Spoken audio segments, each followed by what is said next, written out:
جب میرے حضور پیدا ہوئے تو 7 دن تک اپنی والدہ حضرت آمینہ سے رحمۃ اللہ علیہا کا دودھ پیا.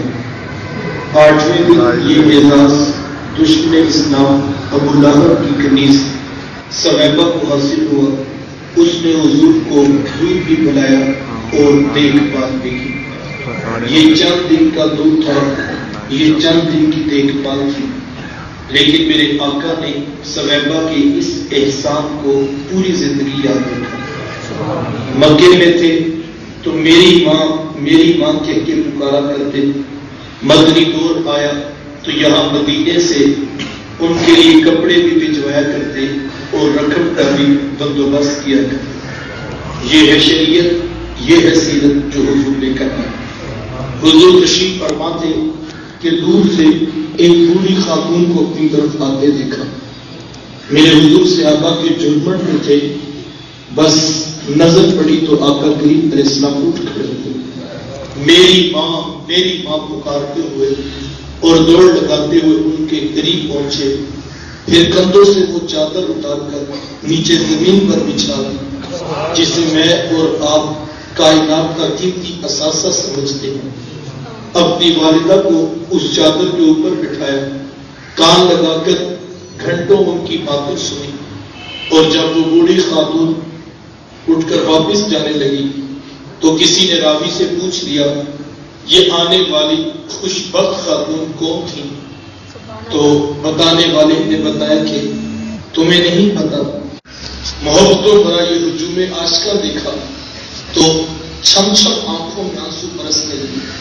ایک ٹھنڈی آہ بھری اور کیا فرمایا، لو ادرکت والدیہ او احدہما، کاش آج میرے ماں باپ بھی زندہ ہوتے یا ان میں سے کوئی ایک ہی زندہ ہوتا، پھر میں لوگوں کو نماز عشاء پڑھا رہا ہوتا، اس میں سورہ فاتحہ کی تلاوت کر رہا ہوتا، پھر میری ماں کو میرے ساتھ کوئی کام یاد آ جاتا، وہ دروازے پہ آتی، چلمن سرکاتی، اپنے میٹھے اور پیار بھرے لہجے میں فرماتی، عید محمد، میرے بیٹے محمد میری بات کو سنو. کہا لوگوں میں نماز کا مصلی چھوڑ کر پہلے ماں کی بات کو سن لیتا. زمانے کو عملاً بتایا کہ ماں کا وجود کتنا معتبر ہے. ماں باپ کیا ہوتے ہیں یہ زمانے کو میرے حضور میں آ کر حضور تشریف فرماتے صحابہ بیٹھے تھے کہ ایک نوجوان حاضر خدمت ہوا. آ کر عرض کرتا ہے کہ حضور میں جہاد پہ جانا چاہتا ہوں. میرے آقا پوچھتے ہیں آحی الوالدہ کا، کیا تیرے ماں باپ زندہ ہیں؟ قال نعم، جی حضور زندہ ہیں. قال ففیہما فجاہدوا، فرمایا جاؤ ان کی خدمت کرو، یہی تمہارا جہاد ہے. ماں تڑپ رہی ہو، بیٹا جہادی تنظیم کے ساتھ جہاد کرتا ملے، اللہ کی قسم عرش کا رحمان نامہ سے. باپ کو ضرورت ہے بیٹے کی اور بیٹا تبلیغی گشت میں نکلا ہوا ہے، اللہ کی قسم عرش کا رحمان نامہ سے. ماں باپ بیماری میں تڑپ رہے ہیں، وہ فالج میں گرے ہوئے ہیں اور بیٹے پیر کی چوکھٹ پہ جھاڑو دیتے پھرتے ہیں، اللہ کی قسم عرش کا رحمان نامہ سے. یہ آج کے 2 نمبر اور ڈبے دل تو حیثیت کیا رکھتے ہیں. اگر کوئی شخص ماں باپ کو تڑپتا چھوڑ کر حضور غوث اعظم رضی اللہ تعالیٰ عنہ سے بھی فیض لینا چاہے تو اسے کچھ نہیں مل سکتا. پہلی مرشد تو ماں ہے. میاں سب سے بڑا پیر تو تیرے گھر تیرا باپ بیٹھا ہے، ان کی خدمت کر یہ تیرے لیے جہاد جیسا افضل ہے. اور یہ میں نہیں کہہ رہا، یہ اللہ کے رسول کا بات ہے. لیکن آج ہم معاشرے کا محاسبہ تو کریں. کوئی تحریک کے پیچھے بھاگ رہا ہے، کوئی تنظیم کو بچانے نکلے، کوئی پیر کی چوکھٹ پھل کے بیٹھا ہے، تو کوئی یاروں کی ٹولیاں بات کرتا پھرتا ہے اور کوئی کرکٹ کے میدان کا کپتان بنا ہوا ہے.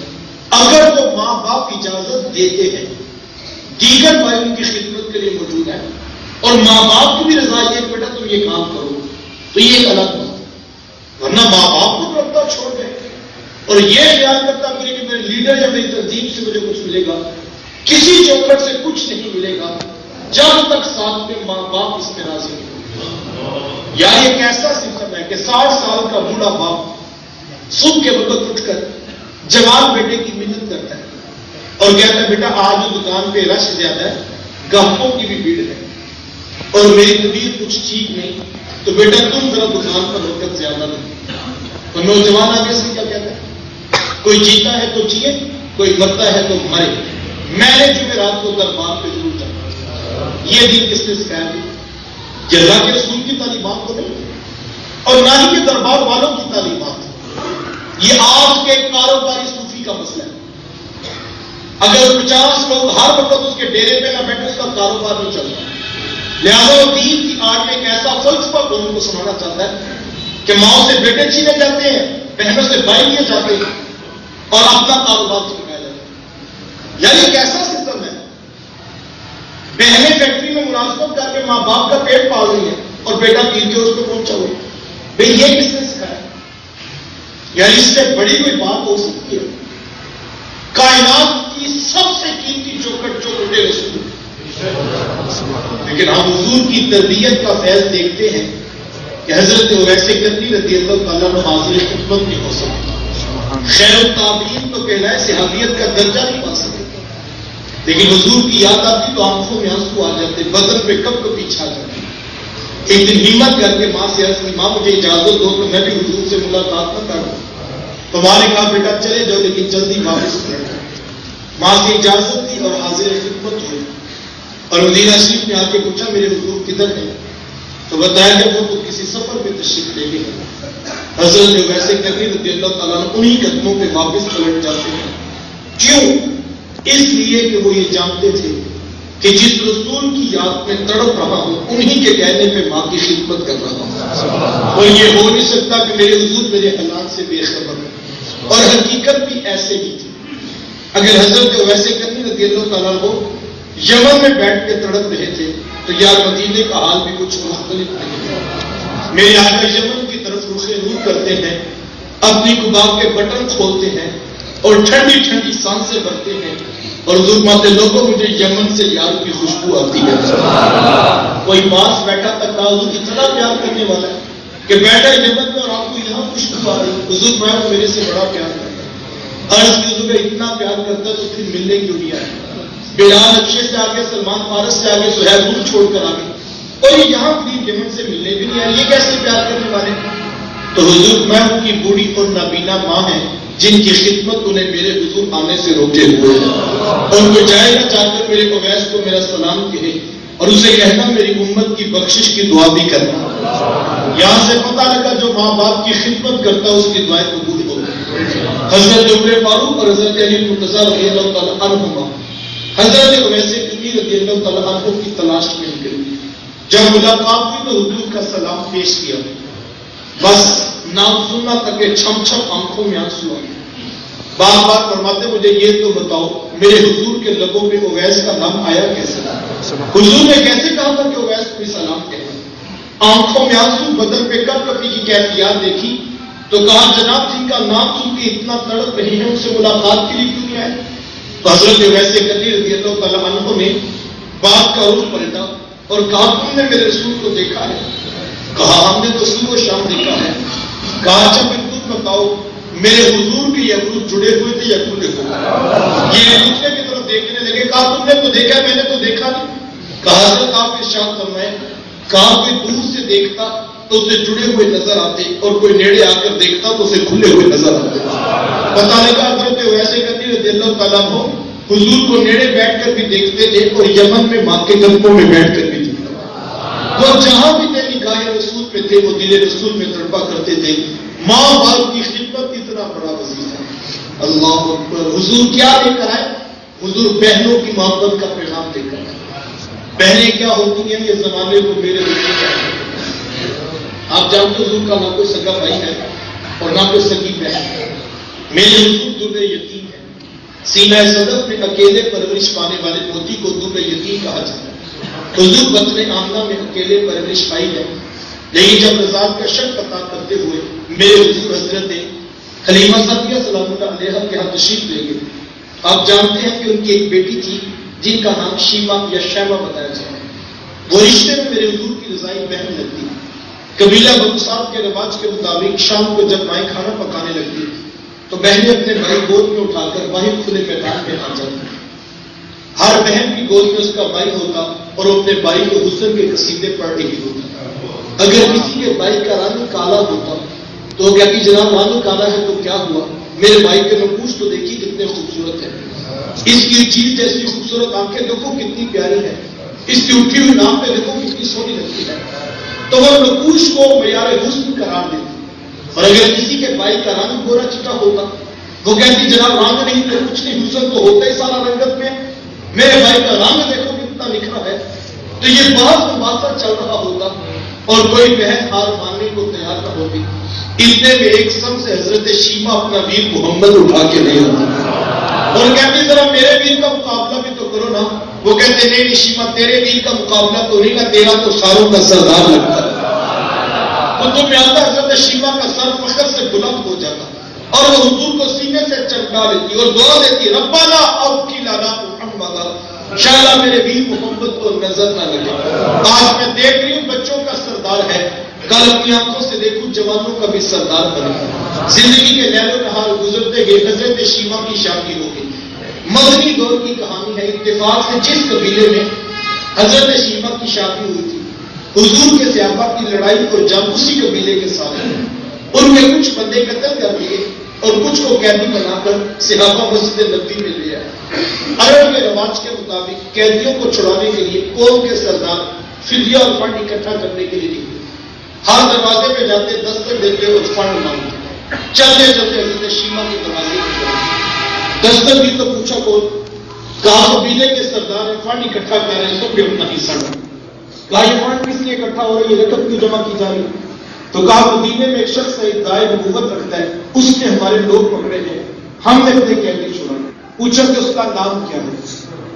کسی کی زبان سے بے ساختہ نکلا محمد صلی اللہ علیہ وسلم. ایک عرصے کے بعد جب حضور کا نام سنا تو آنکھوں میں آنسو آ گئے. کہا اس نے تمہارے بندے پکڑے؟ کہا اس نے ہمارے لوگ پکڑے. کہا کہ فنڈ اکٹھا کرنا چھوڑ دو، صرف ہمیں ساتھ لے جاؤ. کہا تم کیا کرو گی؟ کہا تمہاری قیدی چھڑا کے دکھاؤ. کہا تم اسے جانتی ہو؟ کہا تمہیں نہیں پتا ہے میرا بچپن کا ویر اور بھائی لگتا ہے، میں تمہارے قیدی چھڑا کے دکھاؤں.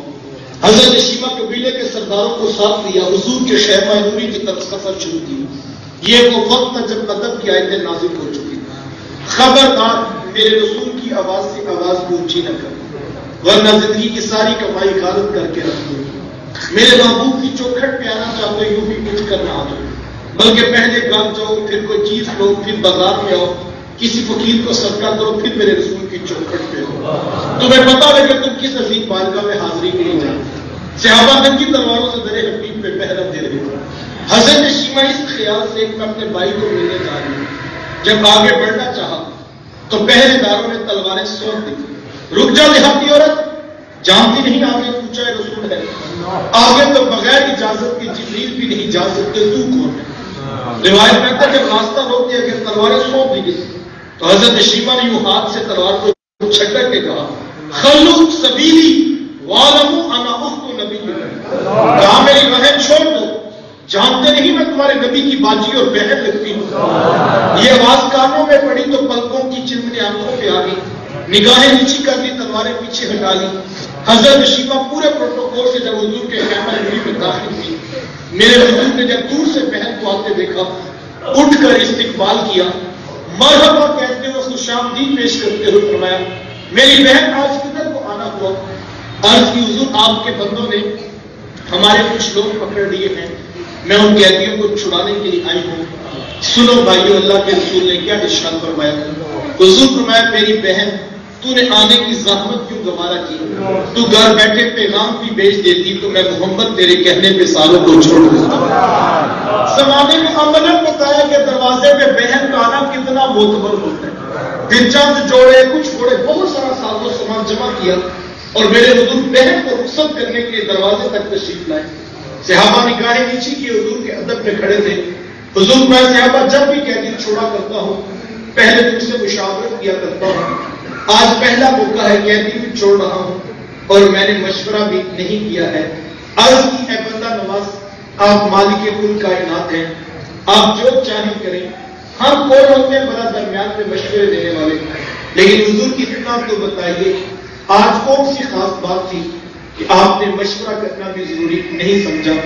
حضور فرمائے صحابہ آج میرے دروازے پہ میری بہن آ گئی تھی، اور جب بہنیں دروازے پہ آ جائیں اللہ کا رسول انہیں خالی نہیں موڑا کرتا. زمانے کو عملاً بہن کا وجود کتنا معتبر ہے یہ میرے حضور نے بتلایا. بھائی کیا ہوتے ہیں یہ زمانے کو میرے رسول نے بتلایا. حضور تشریف فرما کے صحابہ بیٹھے تھے کہ ایک نوجوان حاضر خدمت ہوا. آ کر عرض کرتا ہے کہ حضور میں کماتا ہوں اور میرا بھائی کماتا ہے, رہتے اکٹھے اخراجات سامنے ہیں تو میرے حصے کی کمائی اس کی طرف چلی جاتی ہے. اس طرح ایک کمانے والے بھائی نے نہ کمانے والے کی شکایت اللہ کے رسول کی بارگاہ میں پیش کی. آج گھر گھر کا یہی ٹکڑا ہے, جو زیادہ کماتا ہے وہ دوسروں کو خاطر میں نہیں لاتا. بڑا بھائی چھوٹوں کے لیے بے پناہ محبت کے جذبات رکھتا ہے, لیکن اس کی آمدن تھوڑی ہوگی تو چھوٹے تانا دیتے ہیں کہ تو نے بعد کے بعد کون سی جاگیر بنائی ہے جو ہم تیری عزت کریں. تیرے بچوں کی فیسیں کام کرتے ہیں, تیرے گھر کے دودھ کے اخراجات کو ہم برداشت کریں. تو کہتا تیری عزت کی تیری عزت کس بات پہ کریں. آج جس بھائی کے پاس دولت زیادہ اور دوسرے بھائی اس کی عزت نہیں, لیکن میرے حضور نے کتنی خوبصورت بات ارشاد فرمائی. عرض کی حضور میں کماتا ہوں بھائی کماتا نہیں, رہتے کٹے اخراجات سانجے ہیں تو میرے حصے کی کمائی اس کی طرف چلی جاتی ہے. میرے حضور بے ساختہ فرمایا ہو سکتا ہے اللہ تجھے عزت تیرے اس بھائی کی وجہ سے دے رہا ہو جو کماتا نہیں ہے. یہ کتنی بڑی بات ہے. یہ تو کرم ہو گیا کہ تیرا ہاتھ دینے والا بنا دیا, لینے والا نہیں بنایا. اگر تیرا ہاتھ دینے والا بنا دیتا تو کیا کر سکتا تھا. تو بھی تو اسی باپ کی اولاد ہے, تو بھی تو اسی باپ کا بیٹا ہے. تیری رقم میں کوئی الگ سے سنو سن تو نہیں دوڑتا, تیرے رمان میں کوئی الگ سے سوچے تو نہیں پھوٹتی. تجھے اپنی ڈگریوں پہ ناز ہے, تیرے سے بڑی بڑی ڈگریوں والے لوگوں کے آگے خام چھانتے پھرتے ہیں. یہ تو محض اس کا کرم ہو گیا کہ اس نے تیرا ہاتھ دینے والا بنا. اگر تیرا ہاتھ دینے والا بنا دے تو تم کیا کر سکتے. پوری برادری نیچے رہ گی, سارا خاندان نیچے رہ گیا. 30 سال سے کاروبار کرنے والے چچا پایا نیچے رہ گئی. تیرا ستارہ فوجی سوریا کی بلندیوں کو چھونے لگا. تجھے اونچا اس لیے تو نہیں کیا تھا تو M P A M L A وزیروں بشیروں کے انداز کے اڑاتا تھے. تجھے اونچا اس لیے کیا تھا تو پلٹ کے پھر نیچے دیکھتا. اور جو بہن بھائی نیچے رہ گئے تھے ان کو کھڑا کرنے کا مثال. وہ کسی دانشور نے کسی کروڑ پتی سے پوچھا تھا کہ جناب آپ کروڑ پتی کیسے بنے.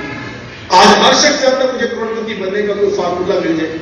تو کہا جناب آپ کروڑ پتی کیسے بن گئے. تو اس نے کہا میں نے اپنے نیچے والوں کو لاکھ پتی بنا دیا, قدرت نے مجھے کروڑ پتی بنا دیا. جو نیچے والوں کو کھڑا کرنے کے بارے میں سوچتا ہے, جو سوچتا ہے کہ یار بھائی کی بیٹیاں زیادہ ہیں, بھتیجا جوان ہو گیا ہے اور پڑھ بھی گیا, چلو میں کوشش کر کے اس کو نوکری لگوا دیتا ہوں. یہ کسی کے بیٹے کے بارے میں سوچنا ہوتا ہے. اللہ کی رحمت کے فرشتے اس کے بیڑے میں اترنے ہوتے ہیں. یہ اصول ہے یاد رکھنا. تم کسی کے بارے میں سوچو گے اللہ کی رحمت تمہارے اپنے بیڑے میں اترے گی. لیکن ہمارا تو مسئلہ اور ہے. ہمیں تو مسئلہ یہ بنا ہوگا کہ بھتیجا نوکری لگ گیا, 4 دن کمائے گا, کل کو کاروبار کرے گا, یہ ہمارے برابر رکھا ہوگا. ہمیں یہ ٹینشن ہے, ہمیں یہ ٹینشن نہیں ہے کہ ہمارے پاس یہ نہیں ہے, یہ نہیں ہے, یہ نہیں. ہمیں یہ ٹینشن نہیں. ہمیں ٹینشن لگی ہمارے ہمسایوں کے پاس یہ کچھ ہے کیوں. ہمیں ٹینشن لگی ہوئی ہے کہ ہمارے بھائی جو ہے ہمارے ساتھ مقابلے میں کھڑے کیوں رہے. ہم لوگوں کی خوشیاں دیکھ کر بھی دکھی ہو جاتے ہیں. لوگوں کو سکھ پہنچانے کی کوشش کرو, لوگوں کی خوشیوں میں شریک ہو جاؤ, بہنوں اور بھائیوں سے پیار کرو, ماں اور باپ کی عزت کرنے کا مزاج پیدا کرو. میں کہتا ہوں کاش کیا اپنی محافل میلاد سے مقصدیت لے کر اٹھتے, اور کتنا اچھا ہوتا کوئی نوجوان ہماری محفل میلاد چھوڑتا اور جا کر بوڑھے باپ کے پاؤں پکڑ کر ہاتھ جوڑ کر معافی مانگ لیتا اور کہتا ابا جی بڑی خطائیں بڑی غلطیاں ہوگی, میں نے کئی بار نافرمانی کی, آئندہ کبھی لہجہ بھی اونچا نہیں کرو تو مجھے معاف کر دیجیے. باپ پکڑ کر بیٹے کو سینے سے لگا لے اور کہ بیٹا میں بھی تجھے معاف کرتا ہوں, لیکن یہ تو بتاؤ کہ اتنی اچھی بات کہاں سے سیکھ کر آئے ہو. تو ہو گیا ابو جی آپ کو نہیں پتا, آج ان کا میلاد سنا ہے جنہوں نے فرمایا تھا باپ راضی ہے تو رب رحمان بھی راضی ہے. یہ بھی ایک میلاد ہوتا ہے. کوئی جا کر بوڑھی ماں کے پاؤں پکڑ کر ماں کو راضی کر لے, اور یہ بھی آج کے بعد آپ کی کبھی کسی بات کو نہیں ٹالوں گا. ماں کہے گی نا یقیناً کہ بیٹا میں تو تیرے سے پہلے راضی ہوں, میں نے بولا کیوں تیرے سے ناراض ہونا ہے, مجھے اس بات کی خوشی ہے تجھے اپنی غلطیوں کا احساس ہو گیا. لیکن یہ تو بتاؤ یہ اتنی اچھی احساس کی کیفیت تمہیں ملی کہاں سے ہے. تو جی آپ کو نہیں پتا, آج ان کا میلاد سن کر آیا ہوں جن کی بارگاہ میں ان کی رضائی والدہ بھی آئی تو انہوں نے کندھوں سے چادر اتار کے نیچے قدموں کے بچھا دی. یہ بھی ایک میلاد ہوتا ہے. کوئی نوجوان فجر کی نماز میں باجماعت نظر آ جائے تو قاری صاحب اسے مبارکباد دیں اور کہیں بیٹا کمال کر دیا، آج پہلی نماز فجر کی اور وہ بھی باجماعت، یہ راتوں رات تبدیلی کہاں سے آ گئی؟ وہ کہ حضرت آپ کو نہیں پتا، رات ان کا میلاد سنا ہے جنہوں نے فرمایا تو میری آنکھوں کی ٹھنڈ بھی نماز پہ رکھی ہے۔ یہ بھی ایک میلاد ہوتا ہے، کوئی جا کر بھائیوں سے سلو کر لے اور بھائی کہے یار ہم تو برادری کے لوگ بھی ڈال بیٹھے، ہم نے کاروباری تعلقات بھی استعمال کیے، لیکن تو سلو کرنے کے لیے تیار ہی نہیں تھا، آج تو خود سلو کرنے کے لیے آ گیا، کیا کوئی نیا پیر پکڑ لیا ہے؟ وہ کہ نہیں پیر نیا نہیں پکڑا، رات ان کا میلاد سنا ہے جنہوں نے فرمایا تھا صبح میں جو پہل کرتا ہے وہ جنت میں بھی پہلے جائے گا۔ یہ بھی ایک میلاد ہوتا ہے، کوئی بہن اپنے اوپر برقعے کی چادر حیا کا پہلا اوڑھنے کا مزاج پیدا کرے، اس کی ہم جولیاں کالج میں یونیورسٹی میں پوچھیں کہ تم تو ایک دوپٹہ بھی سر پہ بوجھ سمجھتی تھی، یہ برقع، یہ چادر، یہ حجاب، یہ سقاف کی اوڑھنی کہاں سے آ گئی؟ تو کہ تمہیں نہیں پتا، رات ان کا میلاد سنا ہے جن کی بارگاہ میں کافر کی بیٹی بھی آئی تو اپنے کندھوں سے چادر اتار کے انہوں نے سر پہ ڈال دی، اسی وقت ارادہ کر لیا تھا آج کے بعد کوئی محنت میرا چہرہ نہیں دیکھے گا۔ یہ بھی ایک میلاد ہوتا ہے، کوئی نوجوان حضور کی سنت چہرے پہ سجانے کا ارادہ کر لے، کٹنگ کرنے والا جب بلیڈ لگانے لگے تو ہاتھ پکڑ لے اور کہ جناب بس کیجیے، بڑا عرصہ گزر گیا منہ چھیلتے چھیلتے، کہا جناب آپ تو ڈیلی شیو کرنے کا مزاج رکھتے تھے، یہ اب تبدیلی اور یہ انداز کو بدل رہا ہے، یہ سٹائل اور یہ ڈیزائن کہاں پہ گئے؟ وہ کہ آپ کو نہیں پتا، رات ان کا میلاد سنا ہے جن کے چہرے کے اوپر بھی داڑھی شیف کا اجالا موجود تھا۔ یہ بھی ایک میلاد ہوتا ہے جناب، اس میلاد پر بھی سنیں، ہم نے جھنڈیاں بھی لگائی، جھنڈے بھی نصب کیے، کمکمے بھی روشن کیے، لائٹنگ اور چراغاں بھی کیا، اس کی نفی نہیں، یہ باعث برکت ہے، یہ باعث محبوب ہے، لیکن یاد رکھنا بیٹا یہ منزل نہیں، یہ راہ سفر ہے، یہ جو آنے والے کی آنے کی خوشی میں ہم نے کیا نا، آنے والا آیا ہم نے خوشی منائی، لیکن سوال اگلا بھی تو سوچو نا، آنے والا جو لایا ہم نے اس پیغام کے ساتھ کیا کیا؟ ہم نے اپنی منزل سیرت رسول سے متعین کرنی ہے۔ اگر میں اپنی ساری بات کو دو جملوں میں کہوں، کیونکہ ہم چھوٹے لوگ ہیں تو ہماری باتیں لمبی ہو جاتی ہیں، اگر میں ساری بات کو دو جملوں میں کہوں تو میں سب میں کہنا یہ چاہ رہا تھا، میرے شیخ نے طریقت فرمایا کرتے ہیں کہ بیٹا یہ نہ ہو لوگ تم سے پوچھیں کہ تم کون ہوتے ہو اور تم پاسپورٹ سے مذہب کا کھانا دکھاؤ، یہ دیکھیے اسلام لکھا ہے ہم مسلمان ہوتے ہیں۔ کہا نہیں بیٹا، نہ کسی کو پوچھنا پڑے نہ کسی کو بتانا پڑے، تم دور سے آ رہے ہو، تمہاری وضاحت شکل و صورت چال ڈھال انداز معاشرت پر زندگی ایسا ہو کہ لوگ مسکرا کے کہیں وہ دیکھیے میلاد والے آقا کا امتی آنا، یہ ہماری منزل ہے، اس کے اوپر ہم نے